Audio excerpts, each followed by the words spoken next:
क्या आपको पता है इंडिया में सिर्फ 1% लोग 40% पैसा लेके बैठे हैं और 50% लोगों के पास पूरा बेसिक नीड्स नहीं है। इसका मतलब है या तो उसके पास रहने के लिए मकान है, खाना का कोई बंदोबस्त नहीं है, या खाना है लेकिन अच्छा एजुकेशन नहीं मिलता है, एजुकेशन मिलता है तो अच्छा ट्रीटमेंट नहीं मिलता है। तो इसी तरह इंडिया का 50% लोग अपना ज़िंदगी गुजारते हैं और अदर साइड में सिर्फ 1% लोगों के पास इंडिया में जितना पैसा है उसका 40% वो लोग के अंदर बिलोंग करते हैं। तो इसे कहते हैं इकोनॉमिक इनइक्वालिटी। इकोनॉमिक इनइक्वालिटी अगर होगा तो इसमें क्या होगा, गरीब दिन में दिन गरीब होते चलेगा और जो रिच है वो दिन में दिन रिच होते चला जाएगा। वर्ल्ड बैंक 2023 की रिपोर्ट के मुताबिक इंडिया में अभी भी 5% से ज़्यादा लोग एक्सट्रीम पॉवर्टी में है। एक्सट्रीम पॉवर्टी इसका मतलब है ऐसे कैटेगरी जिसका $2.15 से ज़्यादा इनकम नहीं है। $2.15 मतलब एक दिन में 180 से 200 रुपीज़ उन लोगों का इनकम है, ज़्यादा से ज़्यादा, मतलब इससे कम होता है उसका इनकम। तो इसे कहते हैं एक्सट्रीम पॉवर्टी। तो इस एक्सट्रीम पॉवर्टी इस कैटेगरी के अंदर इंडिया में अभी भी 5% लोग बिलोंग करते हैं। और एक चौंकाने वाला बात है, इंडिया में 57% इनकम सिर्फ टॉप की 10% लोग करते हैं और 13% इनकम 50% लोग करते हैं। तो इसे हम लोग को पता चलता है कि ये खुल्ला एक इकोनॉमिक इनइक्वालिटी है और हमारा देश को इस प्रॉब्लम से निकालना ही होगा। और इंडिया में 2005 से लेकर आज तक 41 करोड़ लोग गरीबी से बाहर आए। और एक शॉकिंग बात है कि इंडिया में 2000 साल से 2023 तक 1% लोगों की जो वेल्थ है वो 62% तक बढ़ गए। जो 41 करोड़ लोग गरीबी से निकल आए और जो 1% लोग उसका वेल्थ 62% तक इंक्रीज़ किया, तो इसका मतलब हमारा जो देश का सिस्टम है वो ग्रोथ कर रहा है, लेकिन बेनिफिट सबको इक्वली नहीं मिल रहा है। आइए देखते हैं इस जो प्रॉब्लम है इसका सॉल्यूशन क्या है। इसका जो पहला सॉल्यूशन है वो है इंडिया का एजुकेशन सिस्टम का बदल लाना, क्योंकि इंडिया का जो एजुकेशन सिस्टम है वो अभी पूरा स्किल बेस्ड नहीं है। तो स्किल बेस्ड एजुकेशन सिस्टम लाना होगा और हमारा जो थियोरी बेस्ड एजुकेशन सिस्टम है उसे बदलना होगा। NSDC की रिपोर्ट के हिसाब से इंडिया में अभी सिर्फ 6% कवर अप हुआ, जहां चाइना में 25% से भी ज़्यादा कवर अप हुआ।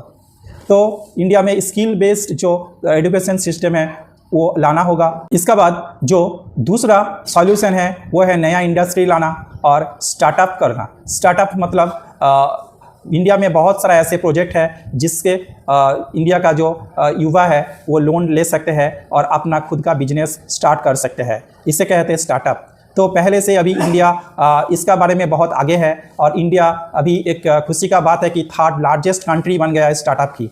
और बहुत स्टार्टअप हुआ, 1 लाख से भी ज़्यादा स्टार्टअप अभी रजिस्टर्ड हुआ है। और इसके बारे में USA पहले है, USA टॉप में है और सेकेंड में है चाइना। तो हमारा देश में जितना युवा है उस सबको इसका बारे में और भी ज़्यादा अवेयर करना होगा और आगे और अच्छा स्टार्टअप हो ये इसके बारे में देखना होगा। तो भी हमारा देश जो इनइक्वालिटी है और जो एक्सट्रीम पॉवर्टी है उस प्रॉब्लम से निकल सकते हैं। इसका बाद है करप्शन। करप्शन जो है हमारा इंडिया में बहुत सारा गवर्नमेंट ऑफिस में जो करप्शन है, करप्शन में भी चेंज लाना होगा, क्योंकि इंडिया का जो रैंक है करप्शन में बहुत ख़राब है। इंडिया का रैंक है 39। करप्शन कैसे कम होगा ये इसका बारे में हम लोग को सॉल्यूशन निकालना होगा। और जो एडमिनिस्ट्रेशन है, एडमिनिस्ट्रेशन को इसका बारे में बहुत ध्यान देना है, क्योंकि जहां करप्शन का सवाल आता है वहां गरीब लोग अपना जो हक है, बहुत सारा गवर्नमेंट का जो पॉलिसीज़ होता है, गवर्नमेंट का बहुत सारा प्रोजेक्ट होता है, उसमें उन लोग को बेनिफिट्स नहीं मिलता है। सिर्फ इस करप्शन की वजह से जिसका पास पैसा है उन लोग को वो सुविधा मिलता है। तो इस करप्शन को ख़त्म करना होगा और इसके लिए जो इंडियन एडमिनिस्ट्रेटिव है और स्टेट्स का भी एडमिनिस्ट्रेटिव है सबको नज़रदारी करना होगा। उसके बाद इंडिया में ज़्यादातर इंसान खेती बाड़ी करते हैं। तो इंडिया का जो रूरल एरिया है, रूरल एरिया का डेवलपमेंट, जैसे कि छोटा मोटा जो रास्ता होता है, जैसे किसान का खेती बाड़ी का काम बहुत आसान होगा, इस सब में ध्यान देना होगा। और किसान का हेल्थ के बारे में, किसान का खेती बाड़ी का काम करने के लिए जो भी इक्विपमेंट लगते हैं उस इक्विपमेंट के बारे में ध्यान देना होगा। किसान को छोटा छोटा और बहुत ही लो इंटरेस्ट में लोन देना होगा। इसके बाद किसान अपना खेती बाड़ी का जो काम है अच्छा तरीके से कर सकते हैं। तो ये सब बारे में ध्यान देना होगा, क्योंकि इंडिया जो है एक एग्रीकल्चरल बेस्ड कंट्री है। यहाँ पे एग्रीकल्चर बहुत इंपॉर्टेंस है। तो जो खेती बाड़ी का काम है, इस खेती बाड़ी का काम के लिए और भी बहुत अच्छा जो प्रोजेक्ट होता है, प्रोजेक्ट इंडियन गवर्नमेंट को लाना है और किसान को इसका बेनिफिट्स देना है। इसका बाद जो पॉइंट है वो है हेल्थ केयर फैसिलिटीज़ में बदल लाना। इंडिया में हेल्थ केयर फैसिलिटीज़ अच्छा नहीं है। जो दूसरा देश है मतलब USA के साथ हम कंपेयर करेंगे तो उतना अच्छा नहीं है, क्योंकि यहाँ पे जो डॉक्टर और पेशेंट का रेशियो है वो है 1:1500। मतलब एक डॉक्टर के पीछे 1500 पेशेंट रहते हैं। तो एक डॉक्टर 1500 पेशेंट को संभालना उतना आसान नहीं है। तो गवर्नमेंट को इसका बारे में ध्यान देना है और गवर्नमेंट डॉक्टर अपॉइंटमेंट करना होगा। तो तब भी हमारा देश जो हेल्थ केयर फैसिलिटीज़ है उससे निकाल सकते हैं। और जो गरीब लोग हैं जो गवर्नमेंट हॉस्पिटल में अपना ट्रीटमेंट कराते हैं उन लोग को तब भी फैसिलिटीज़ मिलेगा।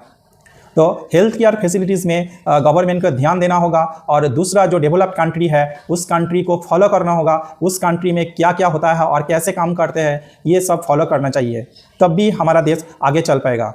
आज का जो टॉपिक था economic inequality and extreme poverty, ये जो प्रॉब्लम है इंडिया का एक इम्पॉर्टेंट प्रॉब्लम है।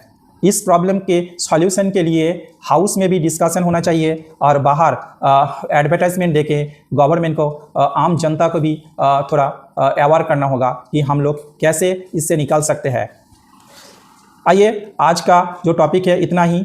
अगर आपका कुछ ओपिनियन है इस प्रॉब्लम के बारे में तो कमेंट करके मेरे साथ जुड़े रहिए। थैंक यू, धन्यवाद।